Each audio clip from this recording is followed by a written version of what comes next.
예, 최고위원회의를 시작하겠습니다.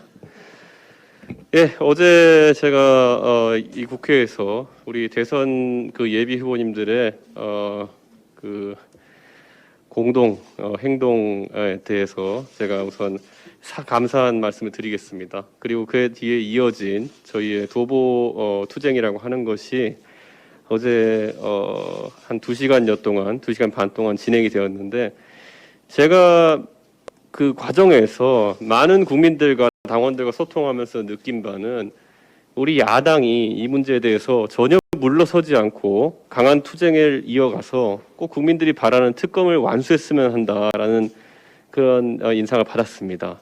특히 최근에 이제 언론의 보도로 이어지는 이재명 지사와 그리고 이 화천대유 관련된 연관성이라고 하는 것은 도저히 국민들이 봤을 때도 명쾌하게 해소되지 않는 부분이 너무 많다, 이런 인상을 받았습니다. 그렇기 때문에 저는 민주당이 앞으로 이 의혹을 규명하는 데 있어가지고 소극적으로 나섰을 때는 국민적인 역풍을 감당하기 어려울 것이다, 이런 말씀을 드리고, 저는 민주당 내에도 양심을 가지고 있는 인사들이 많다, 이렇게 보고 있습니다. 가장 먼저 특검의 필요성을, 불가피성을 언급해 주신 존경하는 이상민 의원님에 이어가지고 대권 후보들께서도 당내 민감한 상황이겠지만은 진실을 규명하는 일에 동참해 주셨으면 하는 생각입니다. 과거 2016년에도 그런 어떤 최순실 씨 국정농단 사태가 있었을 때 그 당시 여당 내 의원들이었지만은 국정조사나 특검에 대해 가지고 전향적으로 검토한 분들이 있었기 때문에 국정조사와 특검이 가능했습니다.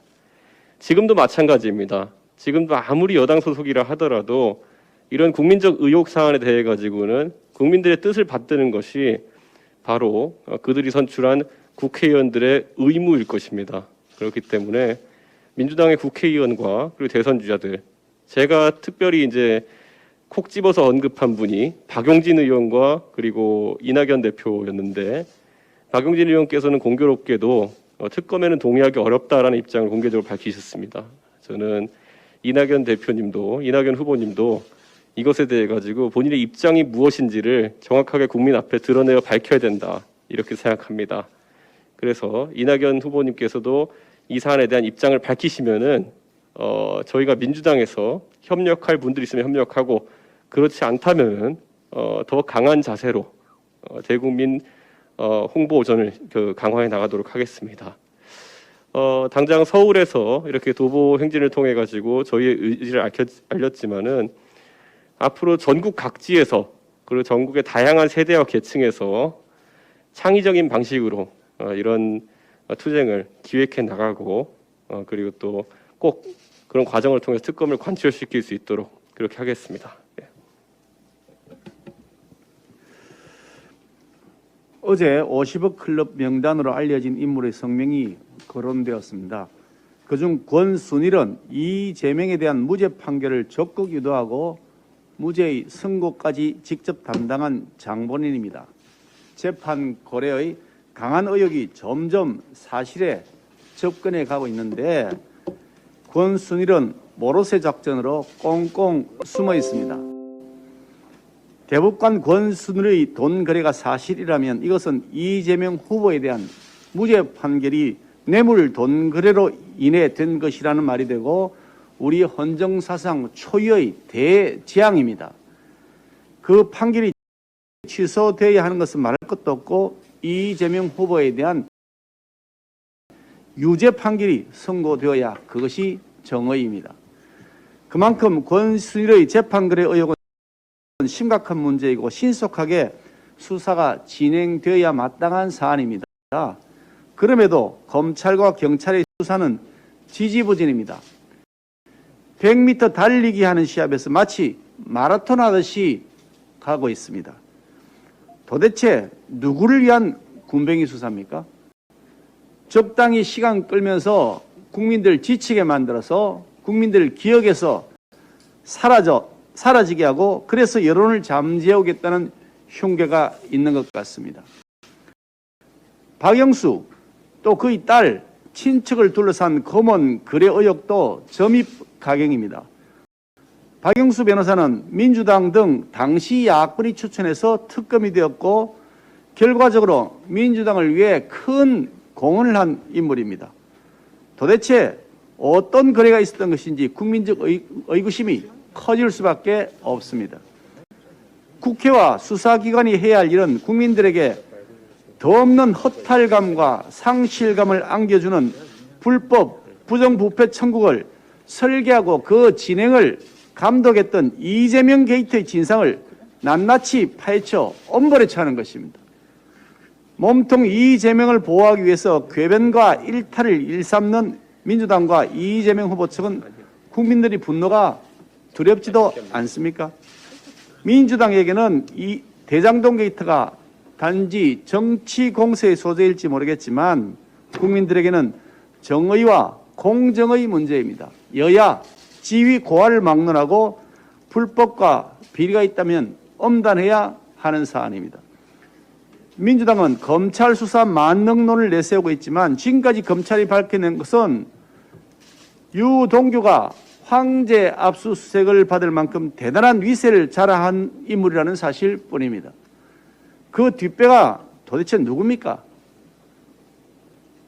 본 의원이 너무나 답답해서 압수수색을 어디에 한다고 상세하게 가르쳐 드렸습니다만 그래도 검찰은 꼼짝하지 않고 있습니다. 더 큰 권력이 가로막고 있었습니까? 아니면 증거인멸 시간 벌어주기 위한 꼼수입니까? 그래서 특검의 도입이 절실하게 필요합니다. 대장동 게이트의 진짜 몸통은 바로 설계자입니다. 그 설계한 사람 민주당 이재명 후보입니다. 이 후보는 지금까지 드러난 증거와 정황만으로도 국민들 앞에 사죄하고 모든 공직과 대선 후보직에서 사퇴해야 마땅한데 지금도 마치 소피스트 같은 궤변을 일삼으면서 국민을 기만하고 있습니다. 민주당은 제명 수호에만 여념이 없는 지경입니다. 단군 이래 최대의 부정부패 구조를 설계한 장본인 그런 사람을 대선 후보로 내세우겠다는 민주당은 부패 정당의 다름 아닙니다. 거기에다가 이제 북한까지 민주당을 거들고 나왔습니다. 북한 선전 매체인 우리민족끼리 TV는 민주당 이재명 후보와 같은 목소리를 내면서 북한이 민주당과 원팀이라는 사실을 자랑 삼아 과시하고 있습니다. 대한민국 대선 6개월도 채 남겨두지 않은 시점에 북한의 김정은은 또다시 대한민국 정치에 깊숙이 개입하고 있습니다. 민주당 정권을 돕는 것은 결국 김정은과 독재 왕조를 돕는 결과가 된다는 사실을 알려주는 것입니다. 이 민주당 그리고 김정은 이렇게 이루어진 원팀은 서민들의 고혈을 짜서 빼먹은 대형 개발 부패 사건의 본질을 호도함으로써 대한민국의 공정과 정의를 가로막고 있습니다. 이 부정부패 집단 원팀으로부터 대한민국을 지키고 공정과 정의를 회복하도록 특검을 하루빨리 도입할 수 있어야 할 것입니다. 국민 여러분들의 관심과 지지를 호소드립니다. 윤미향 제명에 관해서 말씀드리겠습니다.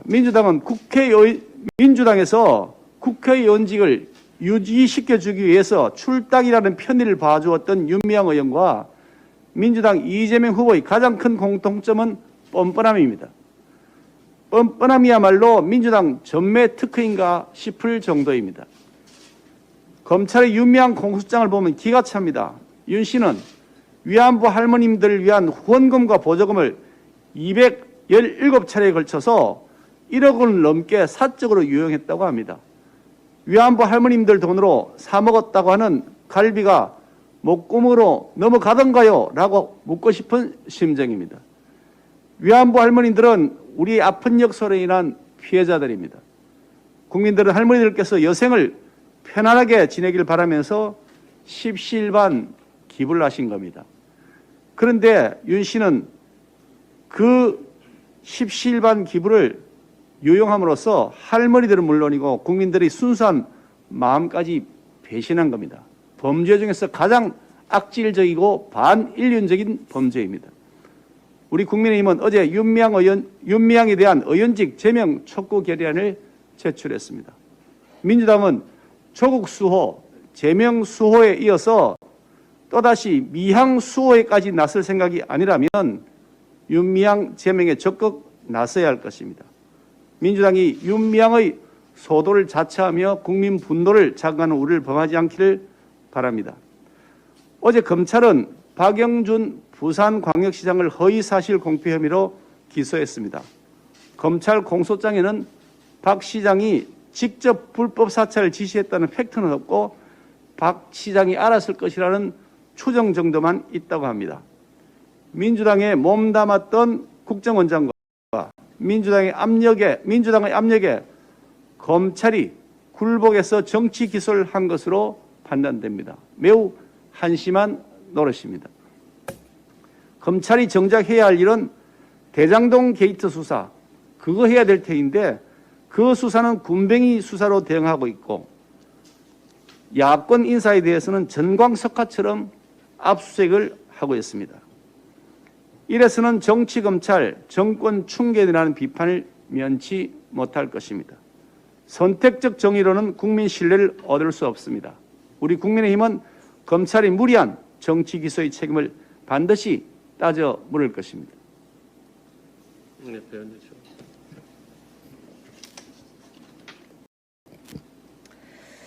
예, 요 사나흘께 아주 화끈하고 재미있는 뉴스들이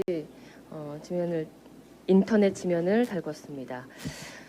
먼저 지난 4일에 남북 간의 통신선을 복원했다라는 전격적인 이제 뉴스가 나오면서 이에 대해서 오늘자로 한 매체가 북한의 계산서에 관한 보도를 하셨는데요. 그 내용에 관하면 미국의 관련 당국에서 북한에는 공짜가 없다라는 한 줄의 평으로 가름할 수 있을 것 같습니다.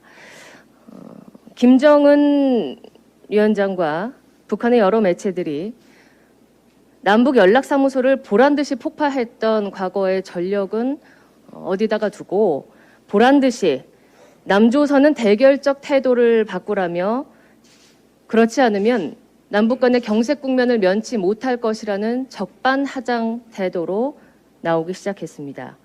이에 대해서 앤드류 킴 전 미 CIA 코리아 센터장은 북한이 이렇게 갑작스럽게 전면에 대두하는 것은 아마도 한국 대선 후보를 선출하는 데 영향력과 존재감을 나타내려고 하는 것이다라는 평가를 했습니다. 그와 발맞춰서 어제 북한은 조금 전 원내대표께서도 말씀을 하셨지만 아주 화끈한 한마디 단어로 어떤 후보에게 힘을 실어주고 싶은지 그 선명성을 과시했습니다. 화천대유 논란에 대해 극렬한 분노를 표하는 듯 하면서 국민의힘의 면상에 강 스파이크를 꽂아주고 싶다라는 극렬한 분노를 표시했습니다. 이렇게 위력 행사를 시작한 북한이 옹립하고 싶어하는 후보는 누구일까요? 국민들께 자세히 설명드리지 않아도 다 아시죠? 북한이 몰고 가고 싶은 화천대유의 설계자이자 책임자는 국민의힘입니까? 그렇다면 북한이 보호하고 싶은 화천대유의 진짜 주인은 누구일까요? 이렇게 북한이 선 넘는 오지랖을 부리며 나설 때마다 화천대유 특검은 시일이 오래 걸려서 받기가 힘들다. 박범계 법무부와 검찰에게 그냥 빨리 수사를 맡기자며 특검을 이 핑계 저 핑계로 받지 못하는 민주당과 그리고 화천대유 설계 내가 했다라고 했지만 특검은 받지 못하겠다라고 하며 이리저리 말을 돌리는 이재명 후보 몹시 애가 타지 않을까라는 생각을 하게 됩니다. 앞으로도 우리 북한의 맹활약을 지켜보면서 문재인 정부가 대선 국면에 북한과 어떻게 합을 맞춰 그림을 그려나가는지 국민들께서 놓치지 말고 명명백백히 지켜보시며 대한민국의 진짜 미래를 만들 지도자를 정확하게 뽑아주시기를 부탁드리겠습니다. 예, 김지원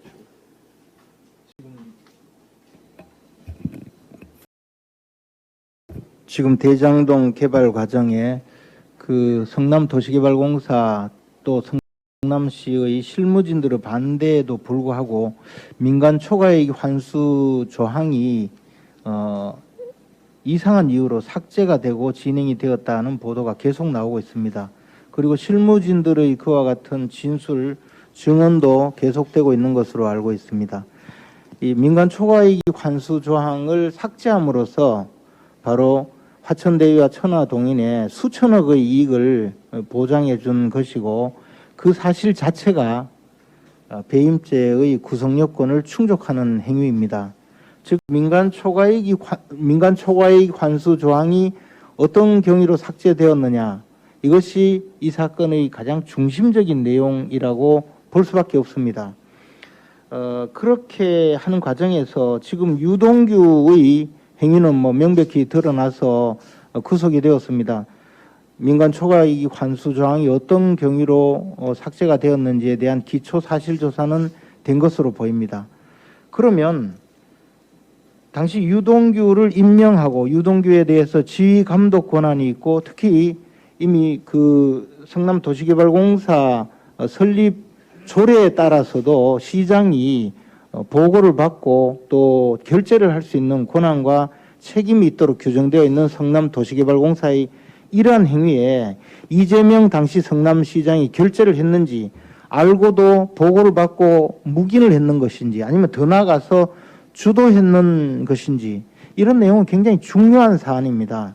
당시에 성남도시개발공사는 사장도 없었기 때문에 본부장이 자기 스스로 모든 것을 결정할 수 있는 권한도 없고 공직사회의 시스템상 그것은 불가능합니다. 그러면 이재명 전 성남시장이 당시에 이 사안을 알고 결재를 했다면 배임죄의 공범이 될 뿐만 아니라 형법상의 기능적 행위 지배 이론에 의하여 이재명 당시 성남시장이 주범이 되고 유동규 본부장은 지시에 따라 움직인 하수인, 종범이 되게 됩니다. 그러므로 이 사건 수사는 처음부터 바로 성남시와 성남도시개발공사 간의 어떠한 그 업무 처리 내용이 있었는지를 확인해야 하고 성남시에 대한 압수수색과 당시 모든 자료 확보에 나서야 되는 것이 이 사건 수사의 가장 기본이 됩니다. 그 다음에 지금 등장하는 인물들에 대한 수사는 충분히 가능합니다. 마치 알리바바와 40인의 도적 그 수사하려면 알리바바부터 체포해야 되는 것 아닙니까? 그래야 열렬히 참게 하죠. 지금 이재명 지사는 1원도 받지 않았다. 이 사건이 시작되자마자 첫 번째 반응입니다. 1원도 받지 않았다. 즉 나는 돈을 받지 않았다는 것이죠. 돈 받지 않았다고 인정해 줍시다. 그러나 결제를 하지 않았다. 몰랐다. 이런 얘기를 한 적이 없습니다. 나는 대장동 도둑들로부터 이익을 빼앗아오는 설계를 했다. 나머지 설계는 국민의힘이 했다. 그럼 유동규가 국민의힘입니까? 즉 다시 말씀드려서 바로 이 민간 초과이익 환수 조항을 이 어려운 이야기를 하니까 목이 막힙니다. 민간 초과이익 환수 조항을 누가 주도했느냐, 그에 대해서 보고를 받았느냐, 승인했느냐, 또는 그 점에 대해서 스스로 몰랐느냐, 이것을 밝혀야 됨에도 불구하고 그 내용을 밝히기가 힘들기 때문에 국민의힘이 설계했다 이런 주장을 하고 돈을 받아간 것은 국민의힘이다 이런 소리를 합니다. 아마 유동규 본부장은 지금 언론 보도에 따르면 700억을 받기로 했다 그런 내용이 나오지 않습니까? 근데 유동규 변호인의 주장에 따르면 그런 이야기 한 적은 있는데 농담 삼아 했고 받지도 않았다 이렇게 이야기했거든요. 농담 삼아 이야기했다는 말은 700억이 그렇게 쉽지는 않는 돈이고 녹취록 내용을 보면 대강 당시 상황을 알 수 있겠지만 700억을 달라고 이야기했을 때는 뇌물 요구죄가 되고 상대방이 알겠습니다 이렇게 준비하겠습니다 했으면 뇌물 약속죄가 되어서 부당행위를 하고 나서 뇌물을 약속한 것이기 때문에 뇌물죄 중에서 가장 그 극도로 죄질이 나쁜 형태에 해당합니다. 제가 대법원의 양형 기준표를 보니까 이 정도면 징역 20년 처하도록 되어 있습니다. 즉 유동규는 자신의 그 행위가 지금 인정되면 며칠 전에 교도소 갔지만 향후 20년간은 맑은 공기 쏘이기 어렵습니다. 그러면 자기 혐의를 벗기 위해서 이 사안이 자기는 시키는 대로 한 것이지 절대로 내가 주도한 것이 아니다라고 이야기를 할 가능성도 꽤 큽니다. 이 점을 가장 잘하는 사람은 변호사를 해본 사람들이 제일 잘합니다. 즉 이재명 지사께서 가장 잘 아리라고 생각합니다. 더군다나 유동규의 불안한 입에 자신의 운명을 걸고 있는 마음이 얼마나 불안하겠습니까? 아마 잠을 들지 못하는 것 같습니다. 그래서 겁이 나니까 이게 뭐 한전 직원 이야기, 노벨 이야기, 돼지 이야기 온갖 헛소리를 하는 겁니다. 지금 잠을 못 자고 있어요. 저는 이런 상황인데도 불구하고 검찰이 성남시를 압수수색하지 않고 성남시와 어떤 그 문서 증거 확보에도 나서지 않는 것은 이미 이재명 지사를 수사하지 않으려는 그런 내부적인 방침이 있다고 보여집니다. 이것은 역사적 진실을 덮고 검찰이 자신의 소명을 망각하고 권력자에 아부하고 권력자의 충견이 되려는 그런 시도라고 보여집니다. 더군다나 이재명 지사가 지금 떠들고 있는 여러 가지 이야기는 전부 허위사실 공표에 해당됩니다. 무슨 뭐 단군 이래 최대로 공익에 부합하는 개발을 했고 가장 많이 이익을 환수했다고 주장하는데 저것도 조사해보면 다 거짓말입니다. 즉 공직선거법 위반이라는 것이죠. 선관위도 이거 빨리 조사해서 아예 그 선거법 위반으로 기소를 해야 됩니다. 저는 이런 사실이 바로 우리 당이 주장하는 특검을 해야 되는 이유라고 생각됩니다. 특검을 하지 않으면 현 정권의 가장 충견으로 보이는 김호수 검찰총장이 이 수사를 제대로 하지 않을 거라는 것이죠. 지금 정명학 회계사, 김호수 검찰총장, 이거 다 광주 대동고 동문 아닙니까? 그리고 또 몇몇 더 있습니다. 사실 이 사건에 관련된 분들. 이런 인맥으로 연결이 되어서 이 사건이 과연 제대로 수사가 되겠느냐. 저는 당장 처음부터 성남시부터 압수수색을 하고 성남시 공무원들 조사를 했다면 오히려 조금 수사의 진정성을 믿어주겠어요. 근데 이 사건은 지금 검찰이 이미 이재명을 제외하고 즉 알리바바는 제외하고 40인의 도둑들만 수사할 겁니다. 이 사건 수사하면요 40명 구속될 겁니다. 그러나 알리바바를 교도소로 보내지 않으면 이 사건은 수사가 제대로 되지 않는 것입니다. 다시 한번 말씀드립니다. 검찰은 역사적 소명임을 인식하고 빨리 이재명 전 성남시장을 수사하기 바랍니다. 네. 정비우. 그 대장동 개발에 대해서 이재명 지사가 스스로 설계를 했고 그 실행은 그 유동규가 했다라고 말한 바가 있습니다. 결국 이번에 유동규의 그 배임 혐의는 큰 틀에서는 그 화천대유 측에 수천억에서 1조까지 정도 특혜를 줬다는 내용입니다. 그래서 구속됐습니다. 핵심은 이재명 지사가 돈을 안 받았다고 하더라도 만약에 금고지기가 유동규이거나 화천대유 측의 사람이라면 그거는 돈을 당연히 받는 거나 마찬가지입니다. 그 다음에 우리가 주의 깊게 보아야 될 지점이 있습니다. 그 녹취록에 의하면 지분을 요구했다는 겁니다. 지분 700억을 요구했다고 하는 것을 보면 단순한 뇌물이 아니라 처음부터 이거는 공모해서 했다고 보여집니다. 성남의 뜰을 만든 그 처음부터 공모해서 한 것이 아닌지 수사의 방향은 그 이쪽으로 가야 되는데 과연 지금 검찰에서 그렇게 하고 있는지 좀 의구심이 듭니다. 이재명 지사의 그 말 중에 눈여겨보아야 할 대목이 있습니다. 특혜를 준 게 아니라 특혜를 해소한 것이라고 우기고 있습니다. 어디서 많이 듣던 화법입니다. 유시민 씨가 그 과거에 정경심 씨 PC 반출한 거에 대해서 증거 인멸이 아니고 증거 보전이라고 말했던 거 생각나지 않으십니까? 궤변 중에 궤변입니다. 또 이재명 지사가 지금 여러 가지 말을 쏟아내고 있는데 정말 역대급 막말은 바로 마귀 발언입니다. 국민의힘이 지금은 마귀의 힘으로 잠시 큰 소리 치지만 곧 부패 지옥을 맛볼 것. 또 있습니다. 국민의힘이 마귀와 손잡고 마귀를 끌어들이고 마귀의 돈을 나눠 가진 이들이 마귀와 싸운 저를 범인 주인이라며 음해한다. 지금까지 수많은 정치 역사상 정치인들이 막말을 했을 때 마귀라는 단어를 쓰고 막말하는 사람은 저는 처음 본 것 같습니다.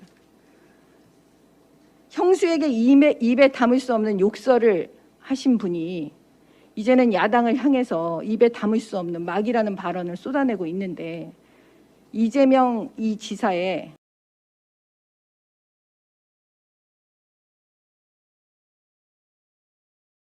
욕설의 끝이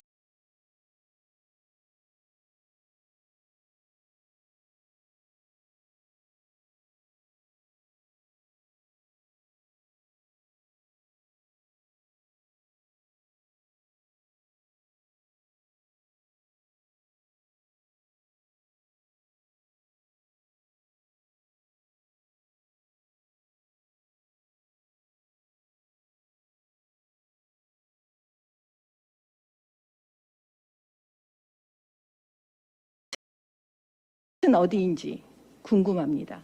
이상입니다. 예, 김도부요.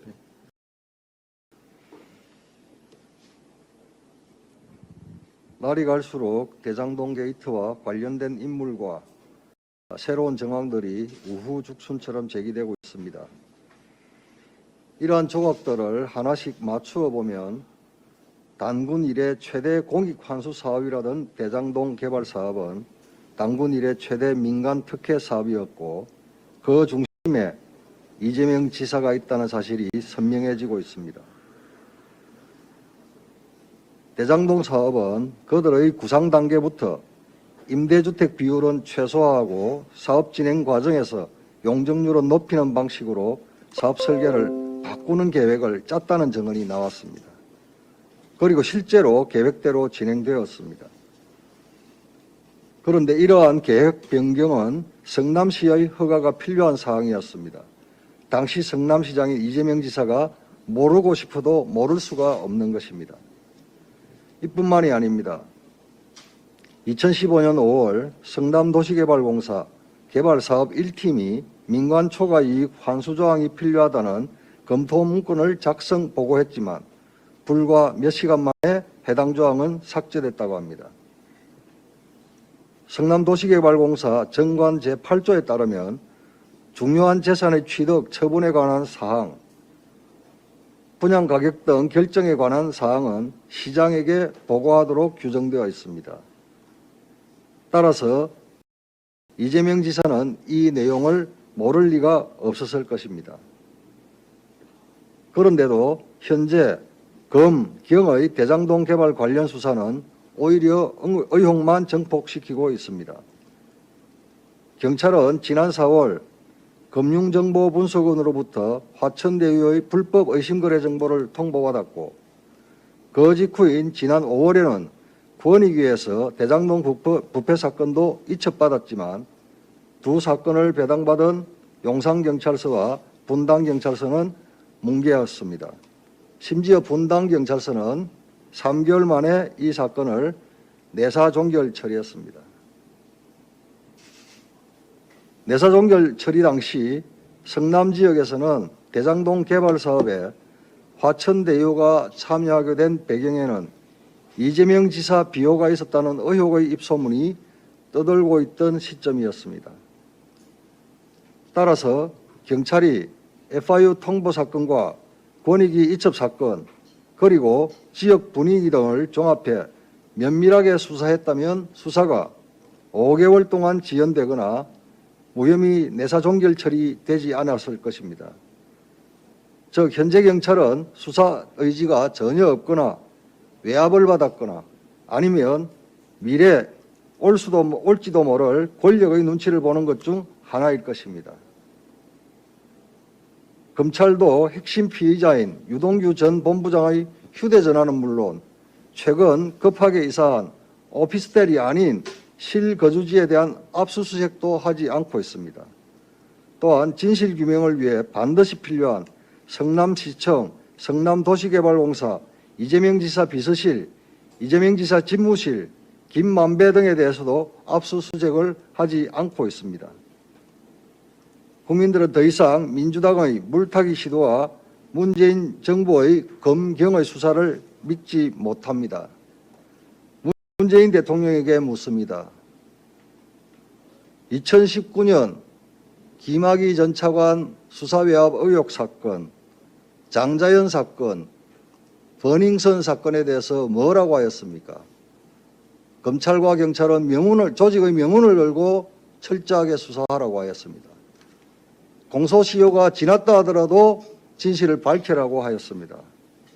그런데 이재명 게이트 여기에 대해서 왜 말이 없습니까? 퍼펙트 스톰 초대형 복합 경제 위기의 위험 신호가 국내외 곳곳에서 감지되고 있습니다. 미국 연방준비제도의 조기 테이퍼링 시사와 연방정부의 디폴트 우려로 인해 미국의 국채 금리가 상승하면서 세계 금융시장이 요동치고 있습니다. 또한 중국의 부동산 개발업체인 헝다의 파산 리스크를 비롯하여 전력난으로 인한 공장 가동 중단까지 잇따르고 있어 글로벌 경제에 미칠 후폭풍이 우려되는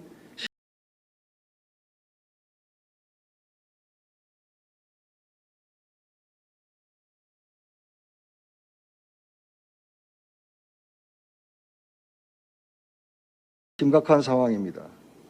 국내에서도 8월 생산, 소비,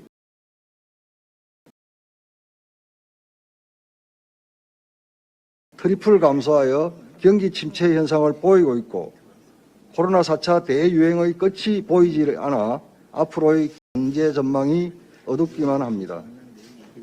이처럼 국내 경제에 먹구름이 짙어지고 있지만 문재인 정부가 퍼펙트 스톰을 막아낼 방파제는 준비해 놓았는지 또 대응할 능력은 갖추고 있는지 의문입니다. 지난 4년을 돌아보면 경제 위기를 막아야 할 정부가 위기를 키우고 우리 경제 구조를 더욱 취약하게 만든 주범이었습니다. 부동산 시장에 서리건 정책을 26차례나 실험하며 집값 폭등을 유발하고 검증되지 않은 이념적인 경제 정책을 밀어붙이다가 일자리는 줄고 자영업 소상공인들의 피해는 키워왔습니다. 경제 곳곳에 문제가 발생하면 또 다른 규제를 늘리거나 재정을 쏟아부어 단기적으로 국민 불만을 잠재운 것이 현 정부가 시행한 특단의 대책이었습니다. 이제 유동성 파티는 끝났습니다.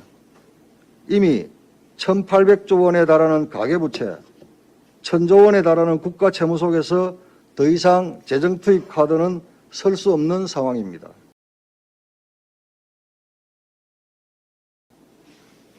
경제 정책이라고는 재정 투입과 규제밖에 모르는 무능한 집권 세력을 교체해야 이 국난을 극복할 수 있습니다. 이상입니다.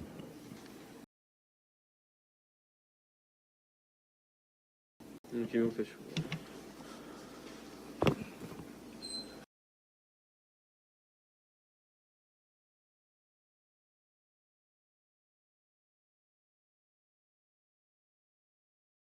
배임 혐의로 구속된 유동규 씨가 이재명 경기도지사의 비서님을 온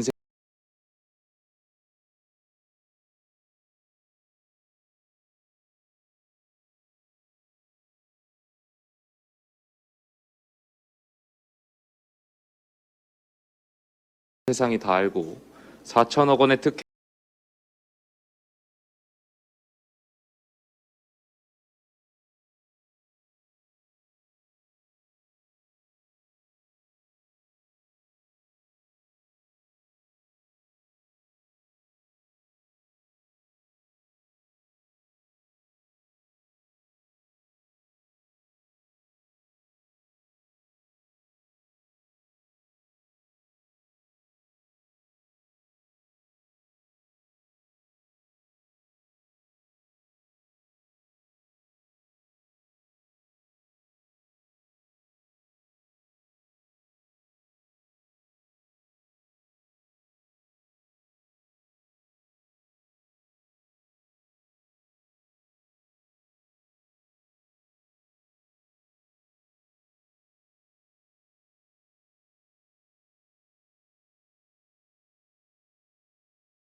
혐의로 구속된 유동규 씨가 이재명 경기도지사의 비선임을 온 세상이 다 알고 4천억 원의 특혜가 이재명 경기지사를 정조준하고 있는데도 민주당만 모르쇠로 일관하고 있습니다.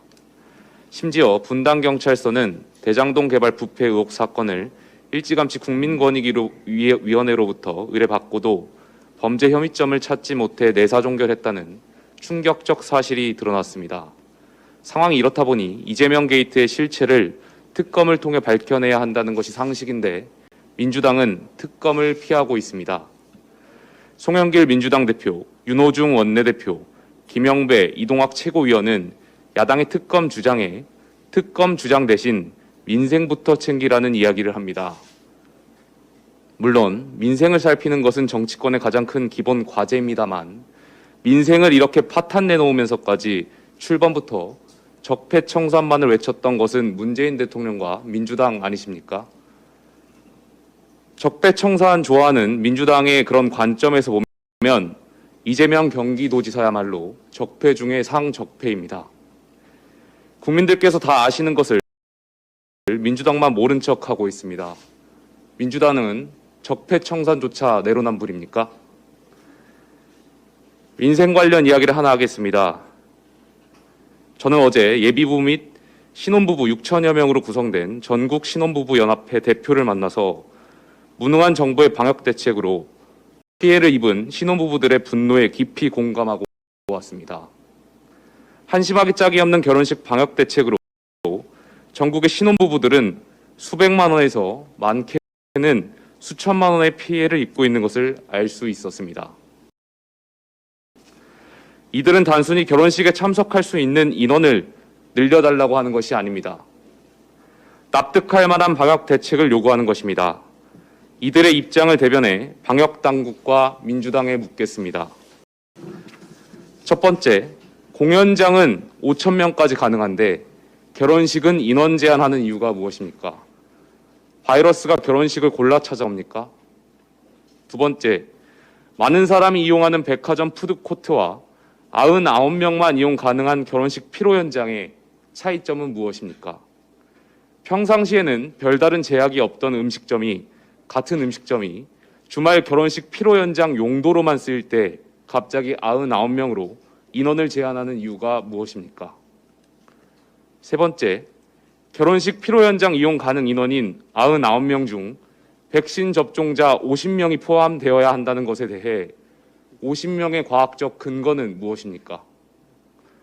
네 번째, 신혼부부 입장에서 어렵게 모신 지인들이 99명까지만 식사가 가능한 것도 속상한데 최소 보증 인원이라 해서 200에서 300여 명의 식대를 신혼부부가 떠안게 되는 것에 대해 정부는 왜 반감만 하고 있습니까?